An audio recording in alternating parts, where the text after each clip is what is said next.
langsung aja aku bakalan kasih tahu kalian apa sih itu ASEAN. ASEAN adalah kependekan dari Association of South Asian Nations, sebuah organisasi geopolitik dan ekonomi yang didirikan oleh negara-negara di kawasan Asia Tenggara. Organisasi ini didirikan di Bangkok, Thailand pada tanggal 8 Agustus 1967 oleh 5 negara pendiri, yaitu Indonesia, Malaysia, Filipina, Singapura, dan Thailand. Seiring waktu, keanggotaannya bertambah menjadi 11 negara. Negara apa aja ya?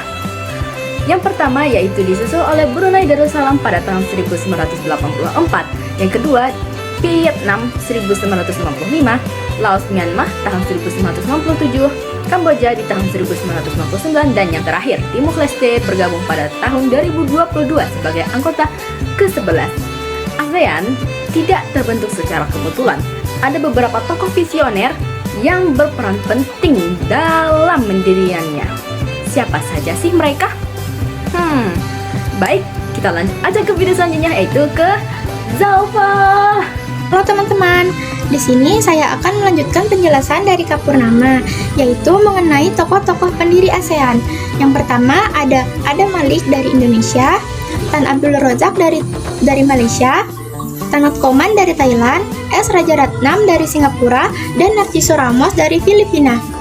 Mereka adalah perwakilan dari kelima negara pendiri yang menandatangani Deklarasi Bangkok pada tanggal 8 Agustus 1967 yang secara resmi mendirikan organisasi ini.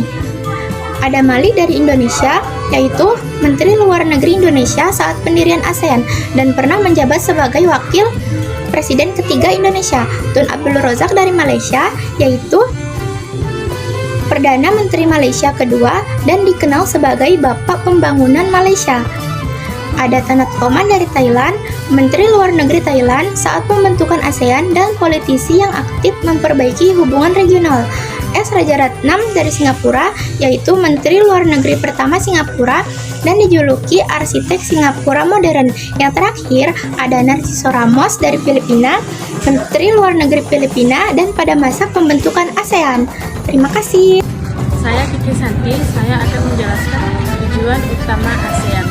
Tujuan utama ASEAN yaitu yang bermaktub dalam Deklarasi Bangkok mencakup beberapa hal penting: mempercepat pertumbuhan, mendorong pertumbuhan ekonomi, kemajuan sosial, dan pengembangan budaya di kawasan, meningkatkan perdamaian, memelihara perdamaian dan stabilitas regional melalui penghormatan terhadap hukum, meningkatkan kerjasama, mempromosikan kerjasama aktif dan saling membantu dalam bidang-bidang seperti ekonomi, sosial, budaya, teknik, ilmu pengetahuan, dan administrasi, meningkatkan sarana bersama, menyediakan fasilitas pelatihan dan penelitian di berbagai bidang untuk kemajuan bersama, meningkatkan taraf hidup, berkolaborasi secara efektif untuk meningkatkan efisiensi di sektor pertanian dan industri, serta memperbaiki fasilitas transportasi dan komunikasi, memajukan studi, mendorong penelitian mengenai masalah-masalah di kawasan Asia Tenggara.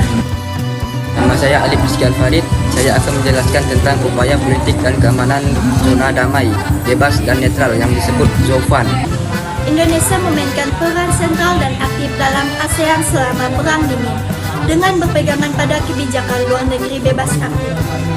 Indonesia menolak berpihak pada blok barat yang dipimpin Amerika Serikat atau blok timur yang dipimpin Uni Soviet, melainkan mengupayakan perdamaian, stabilitas, dan kerjasama di Asia Tenggara.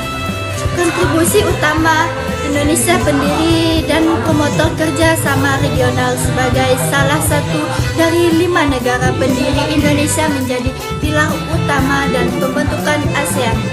Melalui Deklarasi Bangkok pada 8 Agustus 1967, latar belakang pendirian ini didasari oleh keinginan negara-negara non-komunis untuk mempromosikan stabilitas dan pembangunan ekonomi di tengah ketegangan Perang Dingin. Mediator konflik Kamboja, Indonesia memegang peran kunci dalam menengahi konflik antara Vietnam dan Kamboja. yang memanas sejak invasi Vietnam ke Kamboja pada tahun 1978.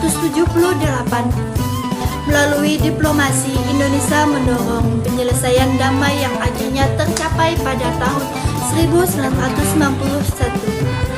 Baiklah, penjelasan singkat dari saya yang akan dilanjutkan oleh teman saya yaitu Haikal. Negosiator konflik Moro, Indonesia juga berperan sebagai mediator dalam perjanjian damai antara kelompok separatis Moro, National Front Liberator dengan pemerintah Filipina. Proses ini berlangsung damai tahun 1993 hingga tercapainya kesepakatan damai pada tanggal 2 September 1996. Penguatan politik luar negeri bebas aktif. Indonesia menolak untuk terikat pada salah satu kekuatan besar dan menggunakan platform ASEAN untuk menyuarakan sikap netral tersebut. Hal ini diperkuat dengan perannya sebagai salah satu pendiri gerakan non-blok GNB yang berfungsi untuk memperkuat posisi ASEAN di mata dunia. Penentu arah dan identitas ASEAN, Indonesia turut membentuk cara kerja atau ASEAN Way yang menekankan konsensus, tidak campur tangan dalam urusan internal negara anggota, dan pendekatan informasi dalam penyelesaian masalah.